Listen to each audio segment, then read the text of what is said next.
J'aime la prière. Amen. Amen. Que Dieu bénisse en plus ceux qui vont suivre cette prédication avec leurs vidéos. Que Dieu vous ajoute encore des bonus de bénédiction. Que Dieu ajoute. Je le reçois au nom de Jésus. Yes. Merci beaucoup à tout le monde. Bien-aimé, c'est que tu ne vivras pas, c'est que tu ne vivras jamais si tu ne pries pas. Rapidement, j'ai dit, si tu ne pries pas, tu ne sauras jamais. Hier, j'avais dit, si tu ne pries pas, tu ne sauras jamais prendre certaines décisions. Tu ne sauras jamais prendre certaines décisions. Bien-aimé, la vie est basée sur des décisions.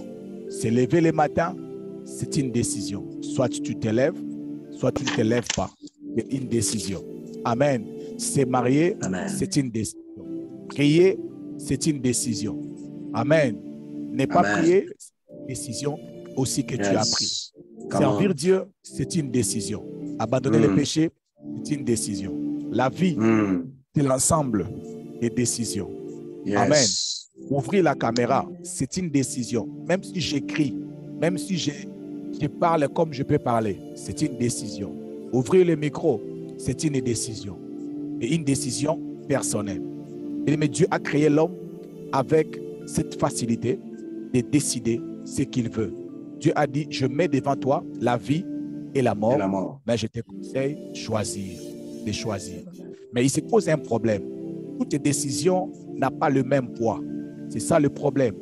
Toutes les décisions dans la vie n'ont pas le même poids. Alléluia. Et je l'avais dit, décision peut être faible par rapport à vous, mais pas forcément par rapport à moi. Amen. Alléluia. Amen. Alléluia. Amen. Bien-aimé, moi je peux rester chez moi à la maison 3 jours. Je ne mange pas. Je ne gêne pas. C'est comme ça que je suis. Toute la journée, je peux prendre juste un morceau de pain. Je bois beaucoup d'eau. Je suis normal. Alléluia. Yes. Je suis comme ça. Des fois, ma femme se plaint. Oh, tu ne manges pas. On a préparé. Tu as mis la nourriture. Tu ne manges pas. C'est comme ça que je suis. Donc, c'est-à-dire que prendre la décision de ne pas beaucoup manger, pour moi, ce n'est pas un problème. Amen. Mais pour certaines personnes, comme celle qui a éteint sa caméra, alors si je dis seulement qu'elle puisse manger un morceau de pain toute la journée, elle va déclarer pas comme possible. Amen. Alléluia. Amen. Donc, il y a des choses qui sont faciles. Il y a des décisions qui sont faciles aux autres personnes. La raison pour laquelle j'ai dit dans ce ministère un conseil, ne forcez pas une personne à prendre une décision. Ne minimisez pas la décision qu'une personne a prise. Alléluia. Parce que tu ne sais pas qu'est-ce que ça l'a coûté. Amen. Alléluia. Amen. Amen. Oh, toi, vraiment, tu n'aimes pas servir Dieu. Mais tu ne sais pas comment est-ce que servir Dieu, ça pèse sur sa vie. Alors, il y a des décisions comme ça qui pèsent. Si on ne prie pas, on ne saura pas les faire.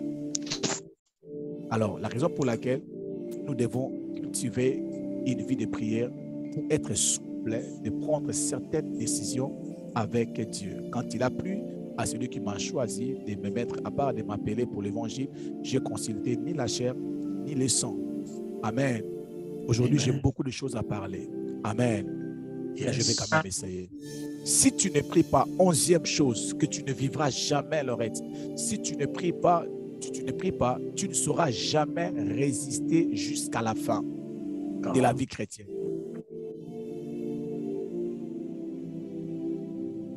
Il y a des gens qui n'ont pas entendu cela. Je vais répéter ça, maman Ritz. Maman, il y a des choses. Si tu ne pries pas, tu ne sauras jamais. Alors je répète, tu ne sauras jamais résister jusqu'à la fin. Amen. Amen. Celui qui persévérera jusqu'à la fin, il sera sauvé. Pourquoi? Parce que la Bible sait, le début, ce n'est pas facile. Non, ce n'est pas difficile. Le début n'a jamais souvent été difficile. Souvent, le début a été facile. C'est facile de commencer à prier. C'est facile de commencer une église. C'est facile de commencer un ministère. C'est facile de commencer le mariage. C'est vraiment très facile. Alléluia.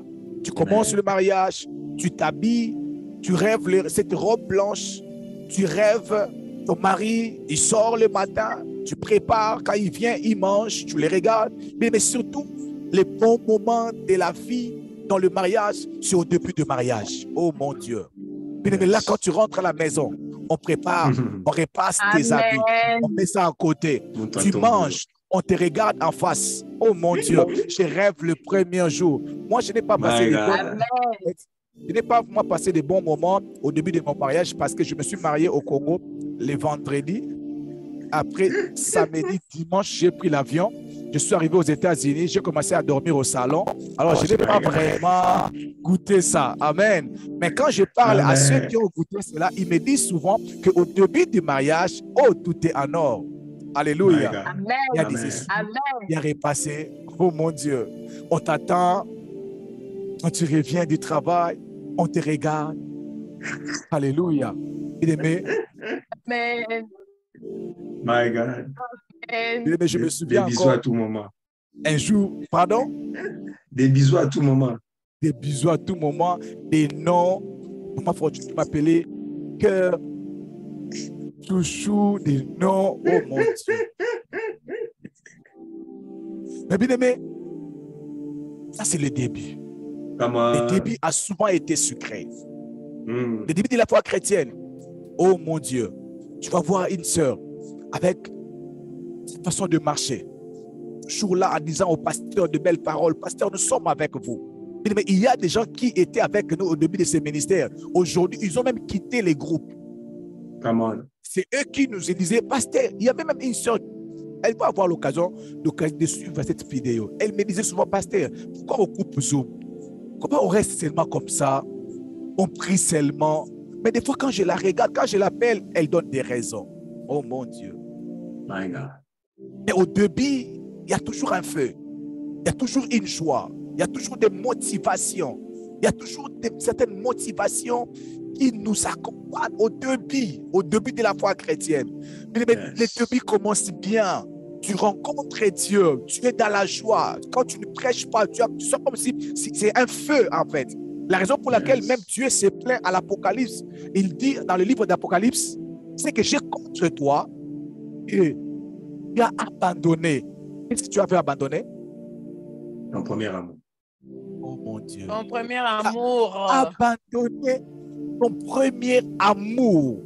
Si je pouvais garder mon premier amour depuis le début jusqu'aujourd'hui, non, j'allais être loin avec Dieu.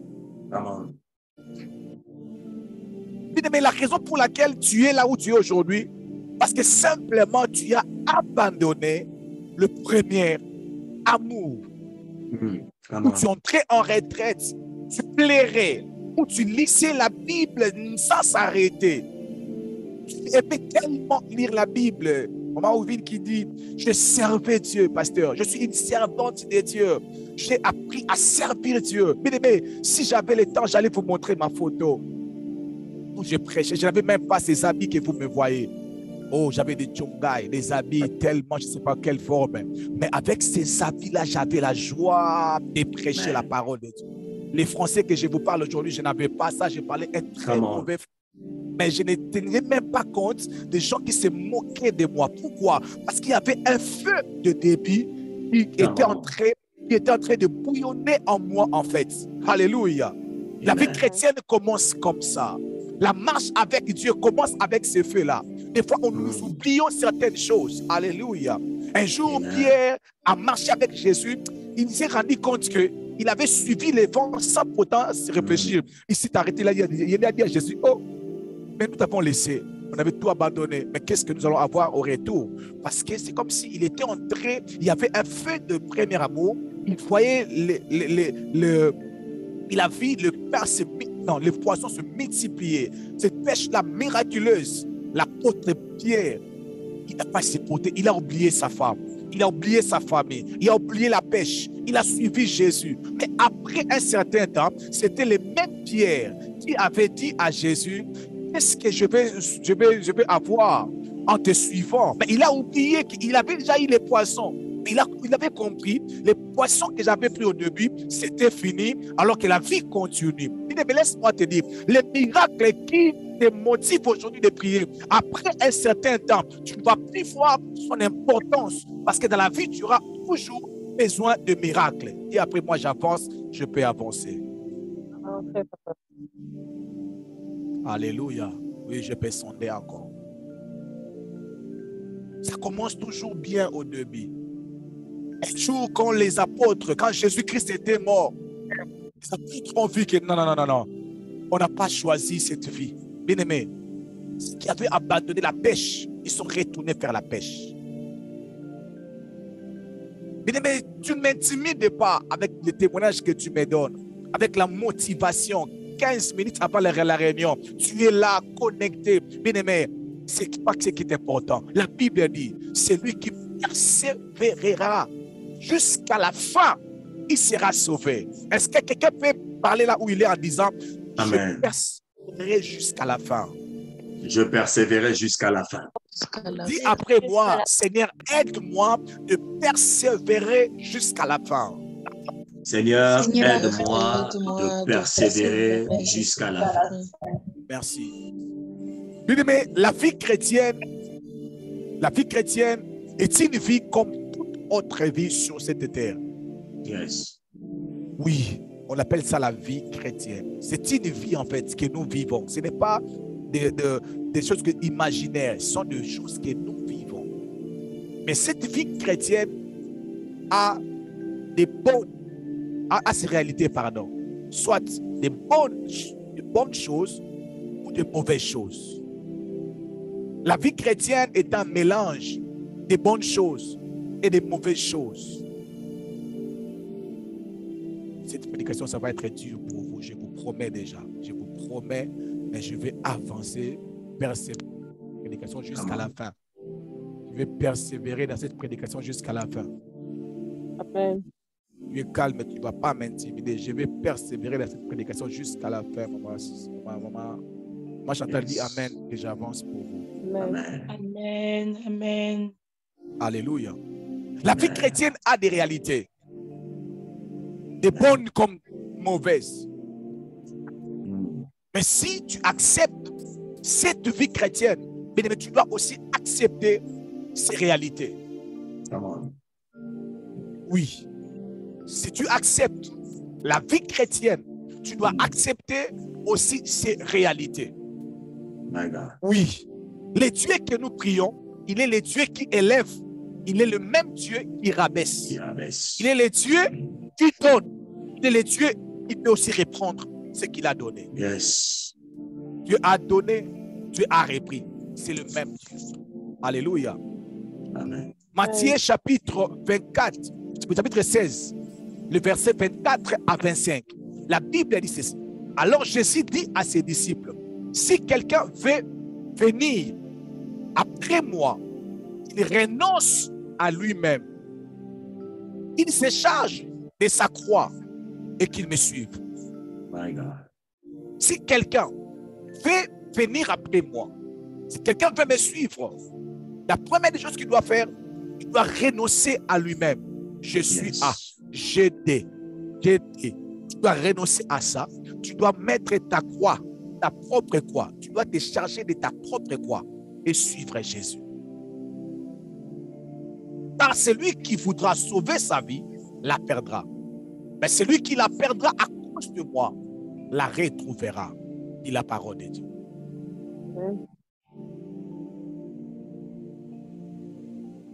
Encourage-moi, j'avance. Amen. Amen. Mais Jésus prévient déjà en avance. Quand tu viens à Jésus, Jésus te prévient déjà en avance en te disant que tu devais apporter ta propre croix. Tel que tu es là, laisse-moi te dire, tu as une croix à apporter comme une des conditions pour suivre Jésus.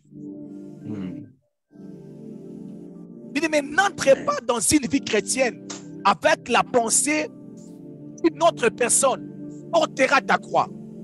Tu te trompes. Yes. Oh, maman parfaite. ne te convertis pas pour dire que quand je vais me convertir, le pasteur Timothée va porter ma croix. Non, le pasteur Timothée aussi a sa propre croix qu'il va porter. Yes. Ni ton pasteur, ni ton mari, ni ta femme peut apporter ta croix. Il y a des choses que tu vis dans la vie chrétienne. Ce n'est que ta croix. Alors, courage, mon frère. Lui-même, il te dit, prenez courage. J'ai vaincu le monde. Est-ce que quelqu'un peut me dire courage, pasteur? Courage, pasteur.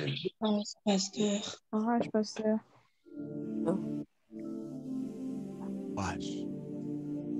Des fois, tu as juste besoin de dire à une personne, courage, ça va aller. Tu peux m'expliquer ton problème matin, midi, soir. Si c'est ta croix, je ne pourrais pas porter cette croix. Chacun doit porter sa croix. Suivre Jésus. Yes. Il dit, mais qu'on ne vous trompe pas avec certaines belles prédications. Souffrance n'est pas ton partage. Oui, de la vie chrétienne. La Bible dit tout concourt au bien de ceux qui aiment Dieu. Quand la Bible dit tout, cela veut dire tout. Yes. Mais si tu ne pries pas, tu ne sauras pas persévérer vers la fin. Pourquoi? Parce que dans la vie chrétienne, il y a l'épuisement. Vous n'êtes pas en train d'écrire. Yes. Dans la vie chrétienne, il y a l'épuisement. 2, les épreuves. 3, les persécutions. 4, les combats. 5, les hauts et les bas. Ces choses se trouvent dans la vie chrétienne. Que tu sois honnête devant Dieu, tu passeras par l'épuisement. Que tu sois baptisé du Saint-Esprit, tu passeras par l'épuisement. Que tu sois rempli de l'Esprit, tu passeras par les épreuves, par les persécutions, par les combats, par les hauts et les bas. Yes. Je ne parle pas de ceux qui ne prient pas. Je parle de ceux-là qui prient. Et bien aimé, dans toutes ces choses, la prière reste la seule, alléluia, solution pour arriver jusqu'à la fin. Si encore, j'arriverai jusqu'à la fin. J'arriverai jusqu'à la fin.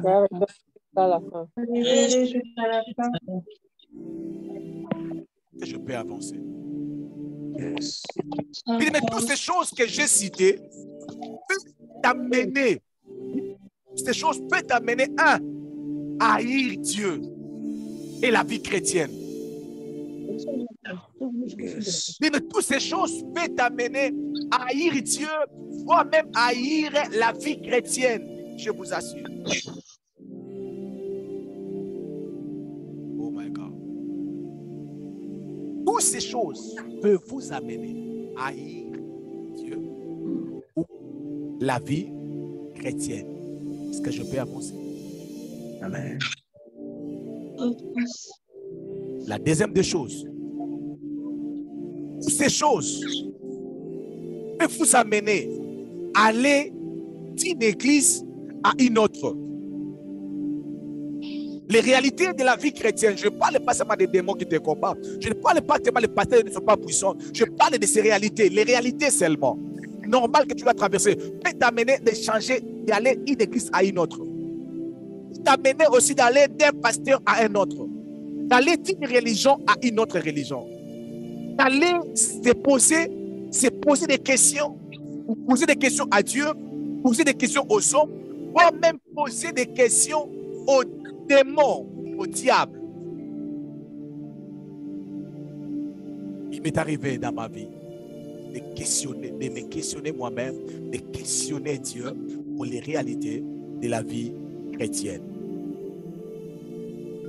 Et moi, j'avance, je peux encore avancer. Avance, papa. Mais toutes ces choses peuvent même t'amener demander la mort. Je suis clair. Toutes ces choses sans la prière peuvent t'amener même à demander la mort. C'est seulement les réalités de la vie chrétienne. Les réalités de la vie chrétienne peuvent t'amener à demander même la mort. Va demander l'oncle Élie. Il va te dire, il a dit à Dieu, je vais mourir. Je suis resté seul. Il cherche même à me faire mourir. Alléluia. Alléluia. Bien-aimé, attention. Tous les gens qui ont survécu, persévéré dans tout ça, étaient des hommes et des femmes de prière. Yes. Les hommes de prière, quand ils traversent ces choses, ils restent dans la prière. Oh my God. Oh my God. David a dit, quand je marche dans le vallée de l'ombre de la mort, je ne crains aucun mal. Car ton bâton et ta houlette me rassurent. Bien-aimé, des fois dans la prière, tu viens seulement te donner une assurance de continuer. Mais ce n'est pas toutes les prières que tu feras sortir dans des situations. Il y aura des prières que tu vas faire, te garderas seulement pour traverser des situations. Nous voulons seulement des prières qui changent des situations, qui transforment des situations. C'est ce que nous voulons. Mais nous ne voyons pas l'aspect de la prière qui nous donne la force de continuer malgré toutes ces réalités. Mais j'ai pris dans le nom de Jésus. Que le Seigneur puisse donner à une personne l'énergie, la force, le courage de continuer jusqu'à la fin. Oh my God. Yes. Persévérera Jusqu'à la fin, sera sauvé. Mais il y a des gens qui vont perdre leur salut à cause de ces réalités. Il faut abandonner. Oh, le bien dit, leur foi ont fait naufrage. Oh my God. C'est triste lorsque ta foi fait naufrage. En lingala, on peut dire quoi? On peut dire quoi, Papa Eric?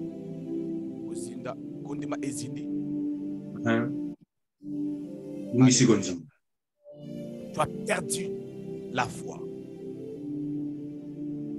Il me fait ceci.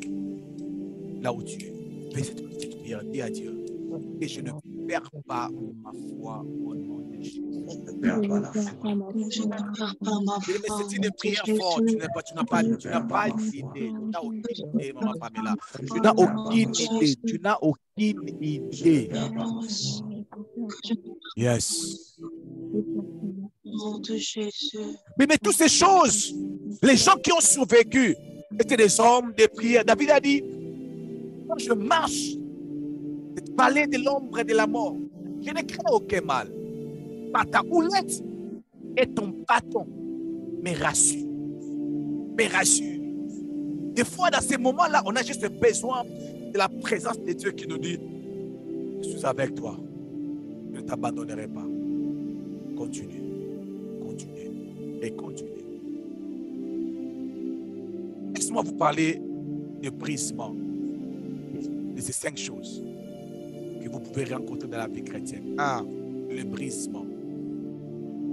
Mais le brisement, c'est une action de briser pour rendre inefficace une personne par une intervention brutale.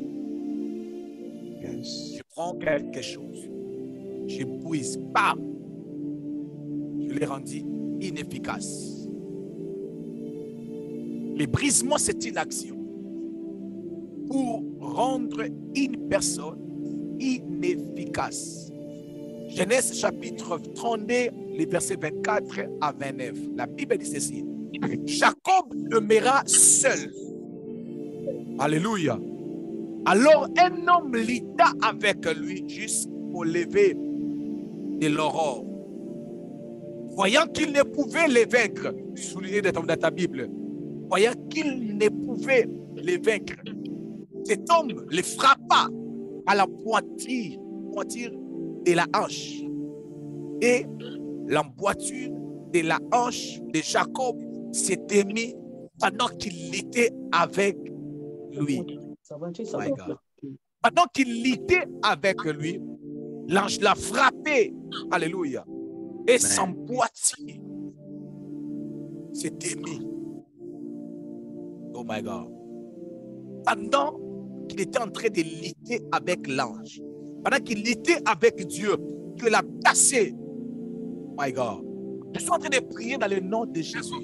Je fais cette prière, même si tu répètes de dire Amen. Mais je prie ici en ce lieu que toute personne qui est en train de lutter jusqu'à présent avec Dieu, que Dieu te prise au nom de Jésus. Amen. Amen. Yes. Amen. Amen. Mais Dieu utilise les brisements souvent pour briser ce qui lutte avec lui. Mais tu ne peux pas lutter avec Dieu et sortir vainqueur. Si tu es trop fort, Dieu va utiliser les méthodes brutales. Parce qu'il doit te briser, il doit te casser. Tu parles tellement mal. Tu crois que parce que tu es belle, c'est fini. Dieu doit te casser. Tu crois trop intelligent, mais Dieu veut t'utiliser. Non, Dieu doit utiliser des moyens brutaux. Et vous imaginez Jacob, il lutte avec un homme, avec un ange. Et l'ange dit, laisse-moi. Et il refuse de laisser l'ange. Oh! L'ange a dit, laisse-moi partir. Il dit, non, je ne veux pas te laisser. L'ange a dit, non. Avec ce genre de langage, je ne peux pas te bénir. Il a dit, je ne te laisse pas, tu dois me bénir. La bénédiction n'est pas un problème. Mais tu es trop fort pour recevoir la bénédiction. Je dois te briser d'abord. L'ange l'a brisé, malgré qu'il était cassé, il a continué toujours, il a toujours tenu. L'ange, parce qu'il se croyait fort. Bien-aimé, sois fort devant les démons, mais pas devant Dieu.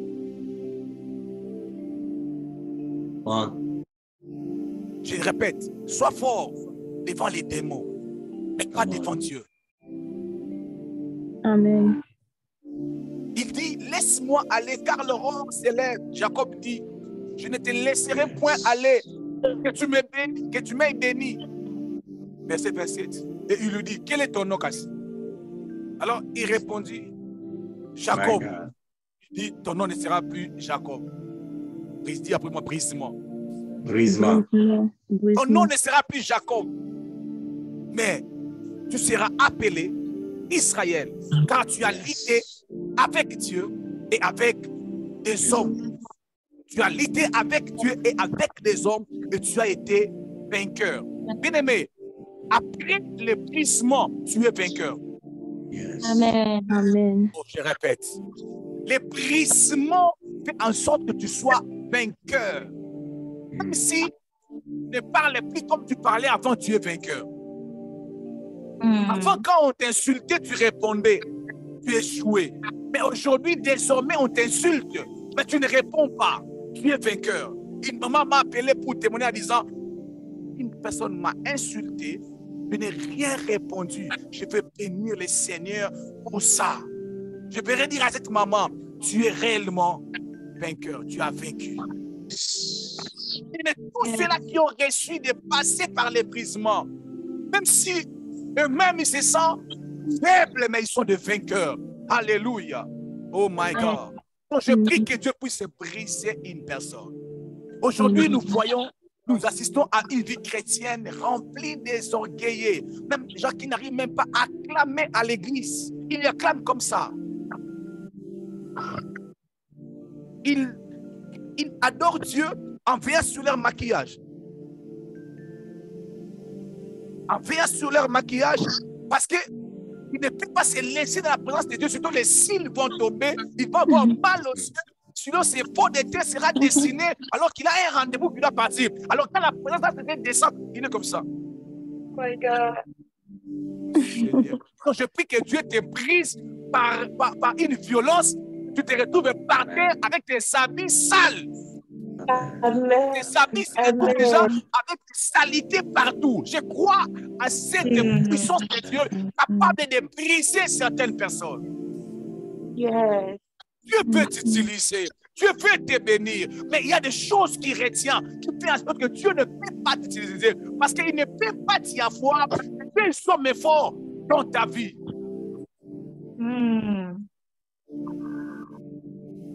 Mon Dieu. Mais encourage-moi, je vais avancer. Amen. Il interrogea en disant, fais-moi, je te prie, connaître ton nom.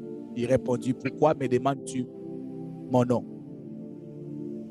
Et le bénit là. L'ange est parti. Comment Prisca? Alléluia.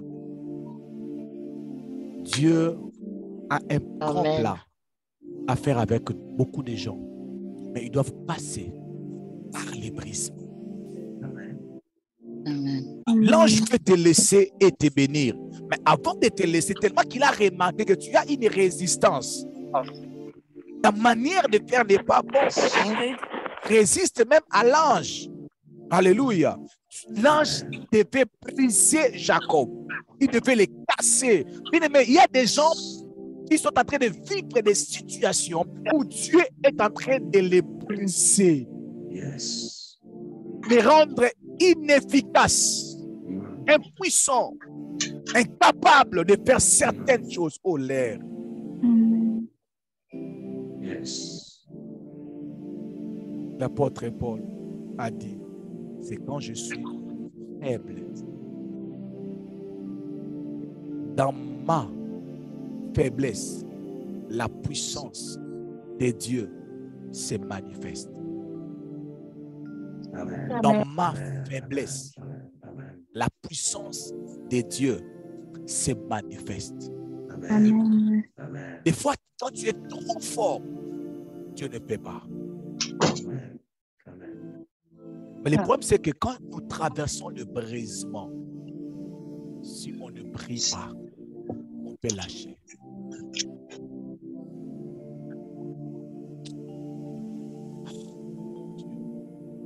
À chaque fois que Dieu remarque une résistance de nous envers lui, il utilise le brisement pour nous rendre inactifs afin de pouvoir nous utiliser. Amen. Amen. Alléluia. Amen. Amen. Bien-aimé, Saul est devenu Paul après que Dieu l'a brisé. Dieu a même tué ses yeux. Moïse a voulu libérer les enfants d'Israël avec ses propres efforts. Mais Dieu a utilisé le brisement. En utilisant un Israélite, l'accusé, lui dire seulement, tu veux me tuer? Alors Moïse a fui. Il a compris que je suis encore faible, malgré que j'ai reçu l'onction royale. Deuxième des choses, rapidement, les épreuves. Oh mon Dieu.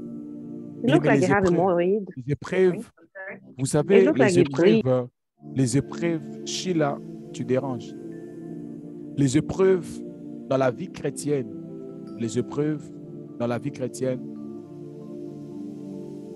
je vais arriver.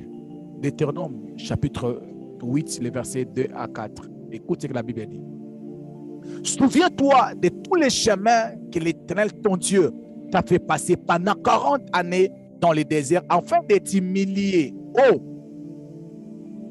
Dieu dit aux enfants d'Israël, souvenez-vous des chemins que Dieu vous a fait passer, pas les démons. Dieu t'a fait passer par un chemin pendant 40 années dans le désert, afin de t'humilier et de t'éprouver. Oh!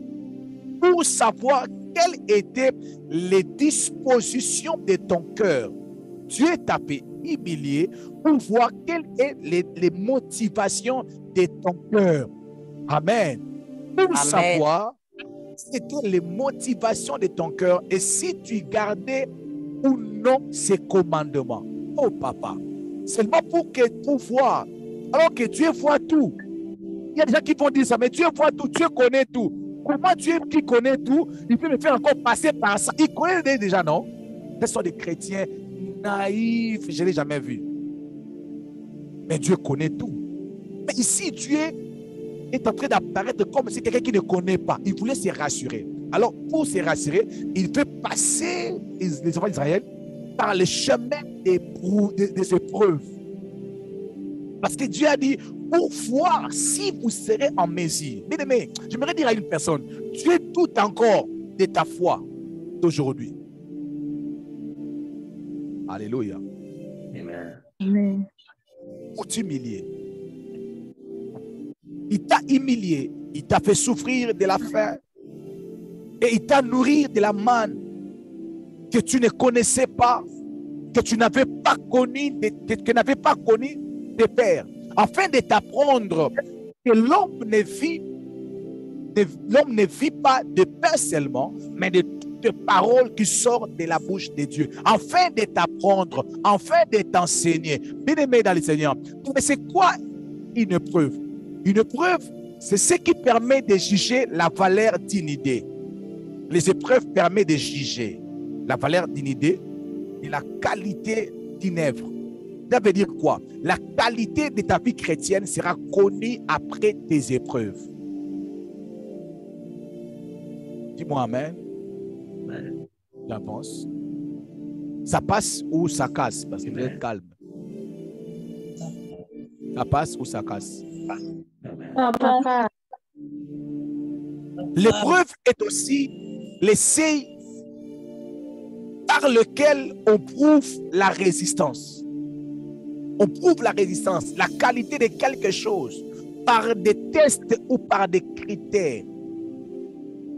L'épreuve est aussi les difficultés qui éprouvent, le courage de quelqu'un et qui éprouve chez lui de la confiance. Amen. Amen. Alors, par les épreuves, Dieu regarde ton état, la qualité de ta vie chrétienne. Mais une personne, un chrétien qui n'arrive pas à traverser par des preuves, bien aimé dans le Seigneur, c'est chrétien. Il ne saura pas. Dans le livre d'Apocalypse, il a dit, je te conseille d'acheter de moi de l'or éprouvé par les faits. Mais quand ta vie passe par les feux, tu deviens de vrai l'or. Dieu utilise ces preuves pour regarder la qualité de notre foi. Mais une personne qui a réussi dans son test de preuve, il ne peut être mouvé à tout le vent. Oh my God. Quand tu réussis de passer des tests, Dieu retient ta maternité pendant 10 ans. Pendant 8 ans après, il ouvre ça. Bien-aimé dans le Seigneur, rien ne peut plus l'ébranler. Alléluia. Mais Dieu nous fait passer par des preuves pour faire sortir en nous les meilleurs de nous-mêmes. Dieu te fera passer par des preuves pour faire sortir en toi le meilleur de toi-même. Dans les épreuves, Dieu t'humilie et Dieu te fait souffrir. En même temps, il te bénit de temps en temps. Wow. Afin de te donner quelques leçons sur la reconnaissance, la gestion, etc., etc. Dieu t'enseigne beaucoup de choses en te faisant passer par des preuves.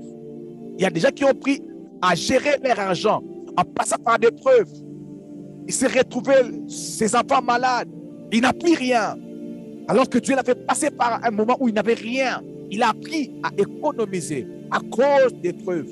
Donc je prie dans le nom de Jésus. Pendant que tu pries, tu résistes.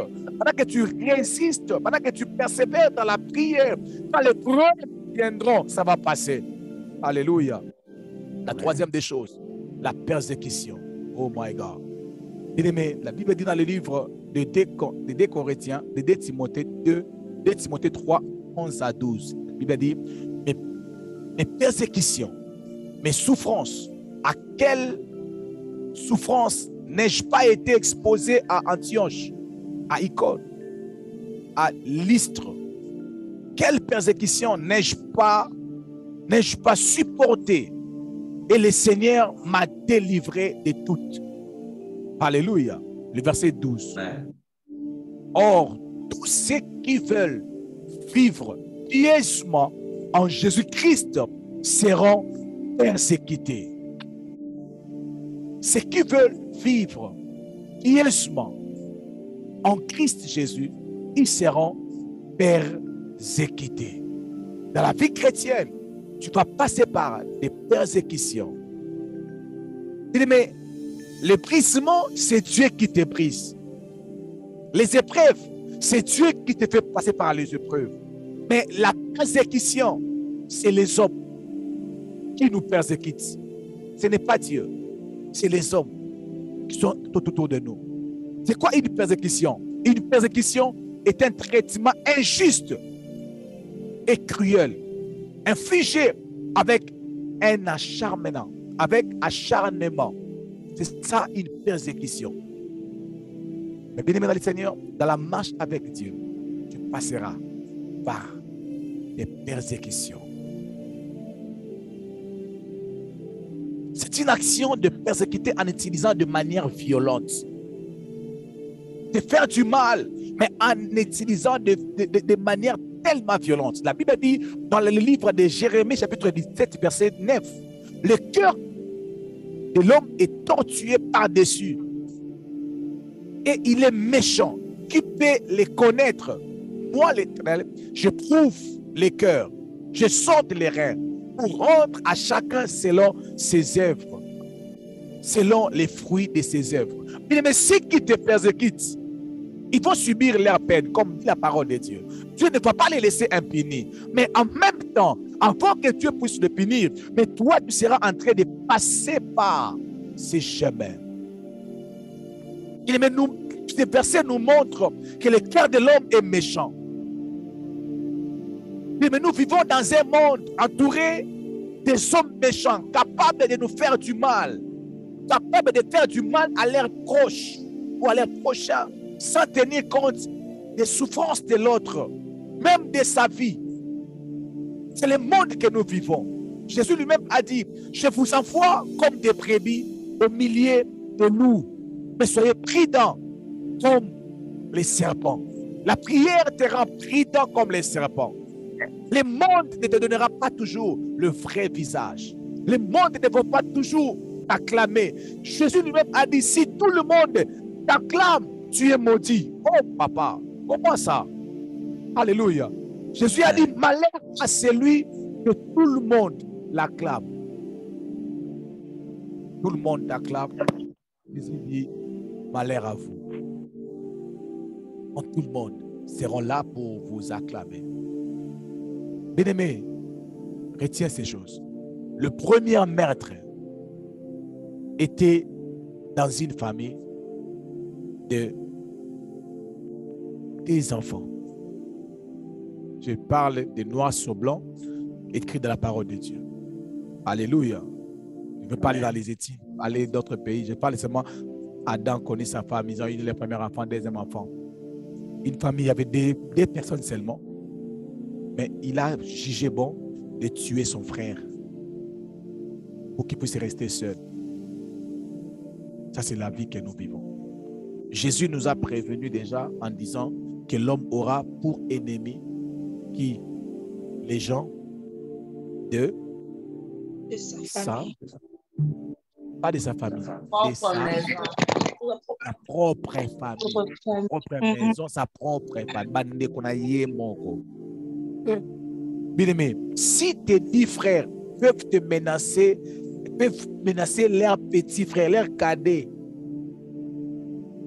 du sang, si les 10 frères, les 10 grands frères, ils veulent tuer leurs cadets à cause des songes, est-ce que vous pensez que la femme de Potiphar peut avoir pitié de Joseph? Pardon? Non. Jamais. Si déjà les 10 grands frères, ils veulent tuer leurs cadets, ils veulent les tuer. Les 10 grands frères, censés de protéger leurs frères, pensaient que Pharaon, non, la femme de Potiphar, peut protéger Joseph. Non? Jamais. Oh my God. Yes, mommy. Si dans l'église où les pasteurs prêchent la sanctification, le ciel, l'enlèvement, mais il y a des poisons, il y a des insultes. Pasteur tel, pasteur ici, avec le pasteur là, il ne parlait pas. Les pasteurs, les hommes de Dieu, les deux hommes de Dieu qui ne se parlaient pas, qui se passent comme ça. Prêchant la sanctification. En prêchant la sanctification, en prêchant le ciel, en prêchant que Dieu est amour, en prêchant que Dieu fait grâce, en prêchant le pardon. Mais vous, les hommes de Dieu, vous avez des problèmes. Mais vous deux, vous avez des problèmes. Vous deux.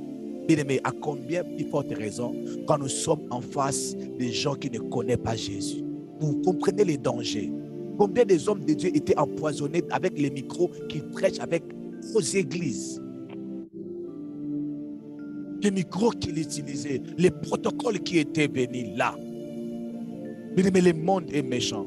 Bien-aimés, prions seulement. Dis après moi, prions seulement. Prions seulement. Prions seulement. Quatrième des choses, les combats. Ah oui. Ici, je ne vais pas beaucoup insister. Les combats. Les diables vont vous combattre. La Bible dit, ils feront la guerre. Ils te feront la guerre. Les combats seront là toujours. Les combats ne vont jamais finir. Reste en prière. La troisième des choses, les hauts. La cinquième des choses, les hauts et les bas. Dans la vie chrétienne, il y aura les hauts, il y aura les bas. Nous pouvons atteindre 10 000 personnes dans ce ministère. Nous pouvons aussi avoir 40 000, 20 000, 5 personnes, 10 personnes dans la vie. Une église, je prêchais en France. C'était une église qui avait plus de 600 personnes. L'église a quitté de 600 jusqu'à devenir à 15 membres. Bien positionnée. Maman Grâce était là, elle avait vu l'église. L'église avait passé à la télé. Jusqu'aujourd'hui, le pasteur de l'église est mort. Il y a ces vidéos à la télé en France. L'église avait plus de 600 membres. Il y avait des buildings. Mais bien aimé, au moment où nous parlons, l'église a réchité. Dans la vie, il y a les hauts, il y a le bas. Mais bien aimé, toutes ces choses que j'ai citées, si tu ne pries pas, tu ne seras jamais réjusté jusqu'à la fin. Yes. Dans toutes ces choses, nous sommes plus que vainqueurs par celui qui nous fortifie. Yes. Dans toutes ces choses, nous sommes plus que vainqueurs par celui qui nous fortifie. Par celui qui nous fortifie. Il nous fortifie où? Dans la prière. Mais quand tu entres dans la prière, Dieu te fortifie. Parce que la prière, quand tu rentres dans la prière, quand tu prends l'option de la prière, tu prends l'option de résister. Oh my God. Tu prends l'option de faire confiance à Dieu. On m'insulte à gauche, je viens dans la prière. Je te fais confiance. Mais si tu as cette vie, la Bible dit que l'Église persévérait dans l'enseignement des apôtres, dans la fraction du pain. Oh my God. Et dans la prière.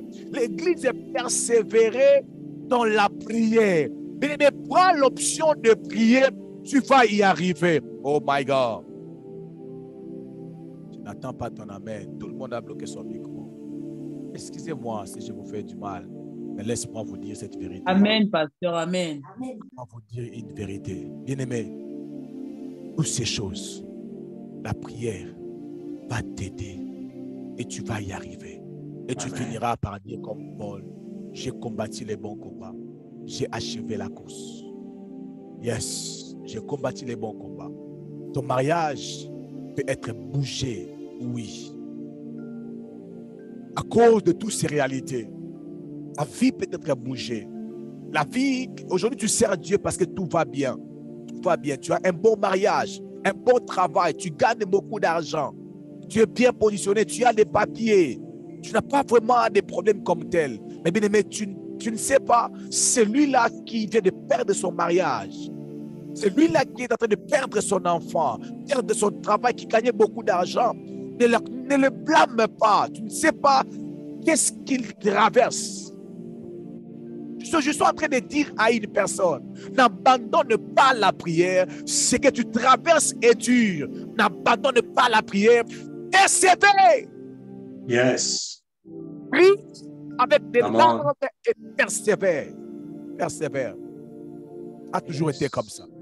Portez ta croix et avance. Portez ta croix et avance. Mais vous savez, il y a des gens qui auront des couronnes simplement parce qu'ils sont passés par ces 5 chemins. Ils ont soulevé la tête. Parce que d'autres, ils n'ont pas pu. Ils ont fait naufrage. Ils n'ont pas pu, Papa Eric. Ils n'ont pas pu. Ils ont fermé les églises. Ils n'ont pas pu. Ils ont sauté sur les réseaux sociaux. Ils ont quitté les réseaux sociaux. Ils n'ont pas pu. Ils n'ont pas pu. Nous avons opté pour la prière. J'ai rencontré un homme de Dieu parmi les hommes de Dieu qui nous ont aussi prêché ici en Seigneur. Cet homme de Dieu a dit, il avait un fiancé. Il est parti dans une mission au village. Au début de sa vie, il était dans la mission, faisant le travail de Dieu, prêchant la parole. Alors, il a envoyé l'argent à sa proposante ou fiancée. Il a envoyé de l'argent. Mais quand il est revenu du voyage, il a trouvé cette jeune fille en grossesse, avec une très grosse, avec une grossesse de son professeur. Donc la fille recevait l'argent de l'homme loin, déjà dans la maison de son professeur. L'homme loin prêchait la parole. L'onction, Dieu l'utilisait quand il est arrivé. Oh mon Dieu. Le pasteur a dit, j'ai décidé même de ne plus aller à l'église.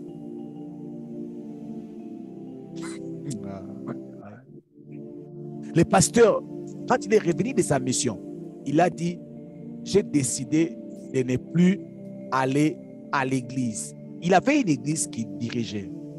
C'est un pasteur de la communauté chrétienne Cri d'Espoir, là où je vis, là où je suis, pardon. Il a décidé de ne plus partir à l'église. Il prend son alcool, il boit, il regarde des Kofi, il regarde les chansons de Kofi, pour se consoler les cœurs. Et les fidèles commencent à venir faire suivi au pasteur. Courage, pasteur, ça va aller. Non, j'aime ce genre de fidèles. Hein. Ah, mon Dieu. La race de Maman Sarah. Pardon? La race de Maman Sarah. Ah oui. Des hommes, des fidèles qui peuvent supporter leur pasteur pendant ces moments-là. Parce que dans ces moments-là, vous allez perdre même les partenaires. Vous allez perdre même les gens qui vous appellent matin, midi, soir. Ils vont vous laisser. Vous allez rester seul. Pendant ce genre de moments, vous allez voir les gens qui venaient avec leurs péchés se confesser vers vous et vous étiez là au téléphone en train de les encourager, mais quand ils apprennent quelque chose de vous sans pour autant vérifier, la première des choses, c'est de vous pointer les doigts. La deuxième des choses, c'est de quitter le ministère. Troisième des choses, c'est de faire des vidéos contre vous. Quatrième, c'est de partager. Cinquième, d'appeler. Sixième, de commencer à dire même des choses qu'ils remarquaient sans avoir vu. Moi, j'ai remarqué ça, mais je ne disais rien. My God.